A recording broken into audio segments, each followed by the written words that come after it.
আসসালামু আলাইকুম এভরিওয়ান। তো আজকে আমি বেরিয়ে পড়েছিলাম একটু মার্কেটে, কারণ কিছু কিছু জিনিস কিনতে হতো। তো প্রথমে আমরা ফলের মার্কেটে চলে এসেছিলাম, কারণ বাড়িতে একদম ফল ছিল না, পুরো ফল শেষ হয়ে গিয়েছিল। তো একটু ফল কিনতে হতো। প্রথমে আমরা কিছু ফল নিয়ে নিয়েছি, এখানে ও দেখে দেখে কিছু কিছু ফল নিচ্ছে। তরমুজ নিয়েছি, আমরা লেবু নিয়েছি। তারপর ওখান থেকে আমরা চলে এসেছিলাম একটু মলে। মল থেকেও আমরা কিছু কিছু জিনিস নিয়ে নিয়েছি। তারপর মল থেকে বেরিয়ে গিয়েছি। মল থেকে বেরিয়ে আমরা ডাইরেক্ট চলে গিয়েছিলাম একটা সবজির দোকানে। সবজির দোকান থেকে কিছু কিছু সবজি নিয়ে নিয়েছিলাম।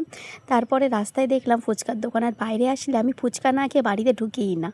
তারপর বাড়ি ফেরার পথে রাস্তায় একটা শর্মার দোকান পড়লো, তো ও বললো যে ও একটা শর্মা খাবে। তো আমরা ওখানে দাঁড়িয়ে শর্মা বানাচ্ছিল, আমরা ততক্ষণ দাঁড়িয়েছিলাম, গল্প করছিলাম একে অপরের সাথে। তো মাঝে মাঝে না এরকম বিকালে হাজব্যান্ডের সাথে টাইম স্পেন্ড করতে ভালো লাগে। তোমরাও কে কে বাইরে যাও আমাকে একটু কমেন্ট করে জানাবে। তো এখানে ও খেয়ে বললো অনেক টেস্টি হয়েছে। তারপরে আমরা বাড়ি ফিরলাম। আল্লাহ হাফিজ।